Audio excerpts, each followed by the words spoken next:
But let's go ahead and go into Kiora's deck. Here are the cards I've taken out of Kiora's deck. I feel like this fulfills no purpose in Kiora's deck. I've gone over this already. Each player may search his or her library for up to X basic land cards and put them onto the battlefield tapped. Then each player who searched his or her library this way shuffles it. You're tapping a very large amount of mana. Okay, so you're going to tap 7, we'll say. So that you can search for 6 lands. Or 3. We'll do 3. You're going to tap 3 for the X. Search for 3 lands. Your opponent is going to untap with 3 more lands than he had last turn. If he was struggling to play something, he's going to beat your face now because you just gave that opportunity to him. He's going to play his biggest creature, and you better hope to God that you have your biggest creature in your hand. Assault Zephlid, Flying Trample. He's okay. It's just he's not in the purpose of this deck. This deck's purpose is I want to drop a big creature now. Giant Octopus. Again, he's just not in the deck's spirit of I want to play a big creature now. Same thing with Levitation. You don't have that many little creatures. Undo Giant. Oh, where are you at? Get out of here. You have better land searching cards than him. He only gets you 1. This guy's situational. There's fewer than 20 cards in a library. So not very often is he going to be the 8/16 that you want him to be. And he is a 6/6 unblockable for 8 mana. He's great to Rite of Replicate, but I feel like I would rather have a 7/11 Trample Shroud Island Walk. This guy says, I'm going to swing at you, and you can block me up until 7, but you're probably going to lose a bunch of creatures. I mean, that's just my opinion there. He costs 1 more, and I just feel like it's worth it to pay the 1 more. I mean, obviously, the 2 Eldrazi's need to be in there.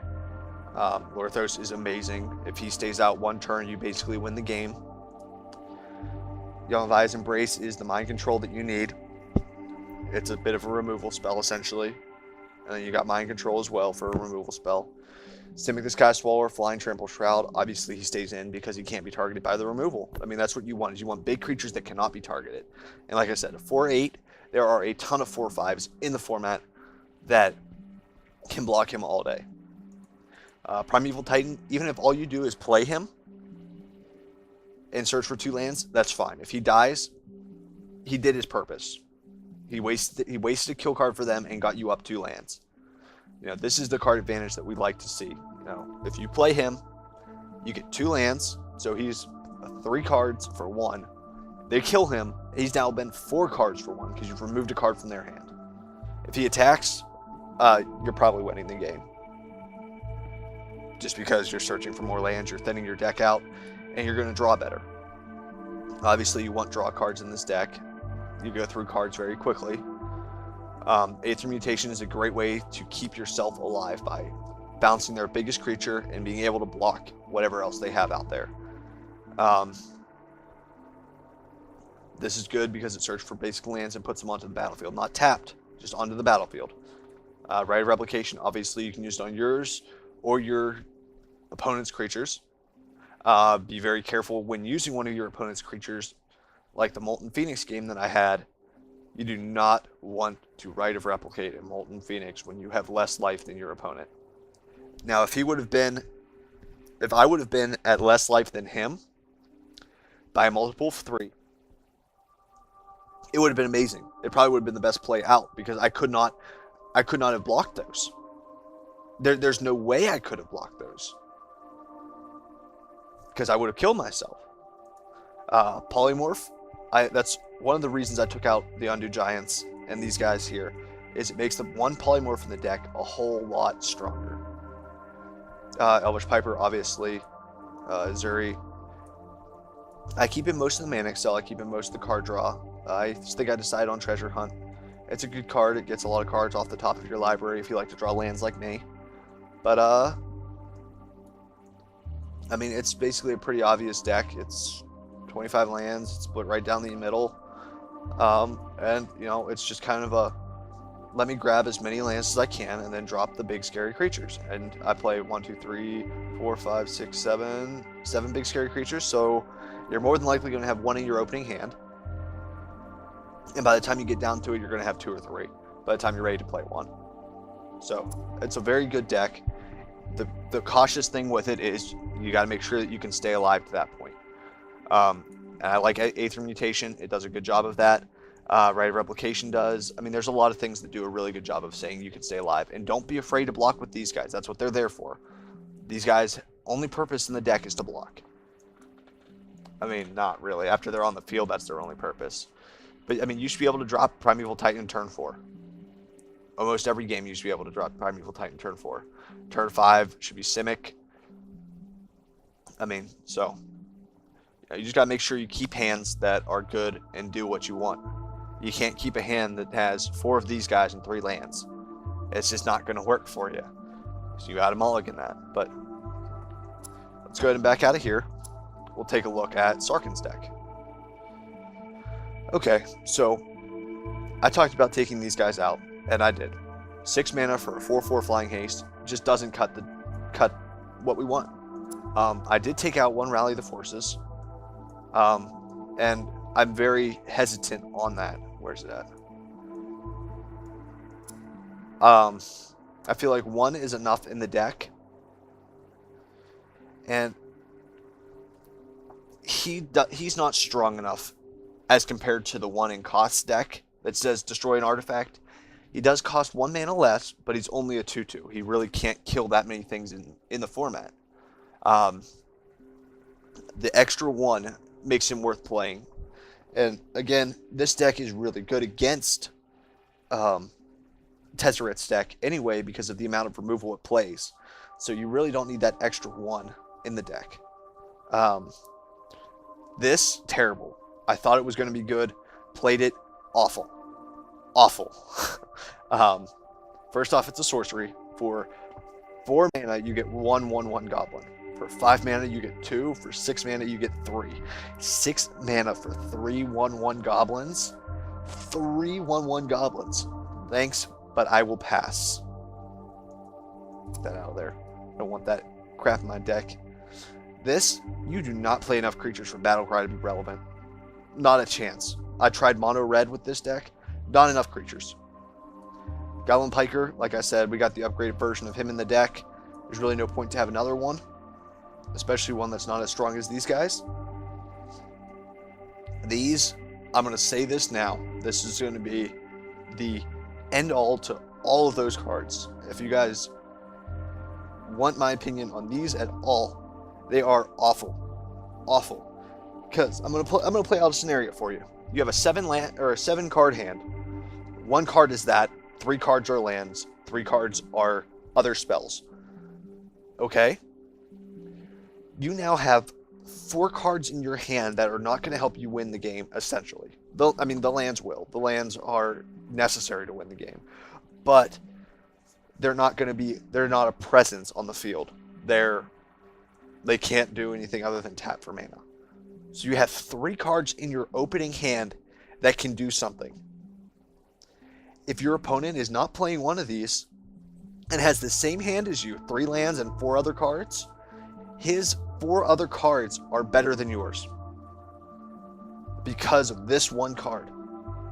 You do get to gain some life, and especially if your opponent's playing the same color. Like if you're up against a mono red deck, you gain a bunch of life. But the fact is, you're down a card. If he drops a 4/5, scary guy, the volcanic creature, whatever he is, the volcanic elemental, you are down that much, or that card on him. And this card isn't going to do anything for you. It says, oh, well, every time you play a red spell, I gain 1 life. But, every turn you swing 4 at my face. So I'm really not gaining anything there. I mean, yeah, if your opponent's playing the same color, but it doesn't give you 1 every turn. It gives you 1 for as long as you draw red cards. And it's the same with all the other ones, as long as you draw blue cards and play blue cards. You're going to gain 1 life. But it's 1 life. It should not be game changing. If you're losing, you're losing. And the fact that you're down 1 card is making it more relevant that you are losing. If you're winning, you should be winning, and it doesn't matter that you're gaining life. I mean, every once in a while it was like, oh, hey, the difference of 2 life may have won me a game. But it is not enough that I would say I would want to play those over any other card in the deck. Raging Goblin. He's good. He's a 1/1, but we have a lot of 1-drops. A lot of 1-drops. And I would rather have the 1-drop removal than a 1/1 hasty. Dragon Fodder's great. It's a 2-for-1. Pyroclasm, obviously great against elves, vampires, anything like that. The Ruby Medallions, I actually had them taken out for a while, but with these guys, they're just kind of stupid. And this deck has a hard time getting up to the mana it needs, so this lets it do that. And again, I feel like these cards are very similar, but this one actually helps you fulfill your purpose in the deck by dropping big scary dragons, where this one just says, I want to gain life. So that's why this one's in here and this one is not. It's because this one says, I'm going to help you. This one says, I'm going to hurt you. Slavering Nulls, obviously great. Lets you discard cards if you have a swamp, which is kind of hard in this deck. It's don't keep a hand that's too black. I did that several times in videos, I think, if I posted those videos. But the fact that you have 6 to 20 almost, or 6 to 19, you're much less likely to draw black mana than you are red. These guys make dragons cost less. These guys destroy tapped creatures. Death Touch, great. It's basically a kill card. It says, I'm either unblockable or you can't swing into me with a big creature. I mean, he says, hey, Primeval Titan, you want to be friends? Poke, you're dead. I'm dead too, but poke, you're dead. You may have stepped on me, but I stung you before I died. Rally the Forces, it's a great card. And I would really like to try and find a spot to put another one in. It's just I feel like it's a really tight deck, and it's hard to do that. And the reason it's so good is it's an instant. Your opponent can block with toughness 1 higher than what you have, and you can use Rally the Forces and destroy any of their first strike creatures and destroy most of their creatures. It's basically a 3-mana board wipe if you have enough creatures out. Crucible Fire, obviously great with dragons. Seeing how we play these 3 dragons. Gravedigger to bring back dragons. These guys is dragons, dragon, dragon, dragon, dragon. And these are the biggest, baddest, scariest dragons that you can unlock with the deck. And like I said, I'd rather pay 6 mana for this guy than 6 mana for this guy. So that's just kind of my logic on there. You don't want too many heavy creatures because you don't really have a way to play them easily, like you do in Kiora's deck. So, we're at 6 creatures, power 5, or mana cost 5 or greater. And you know what? That's probably a good spot. This is obviously I'm winning the game dragon. But, yeah. So, that's that reason. Go ahead and back out of here. Soren's deck.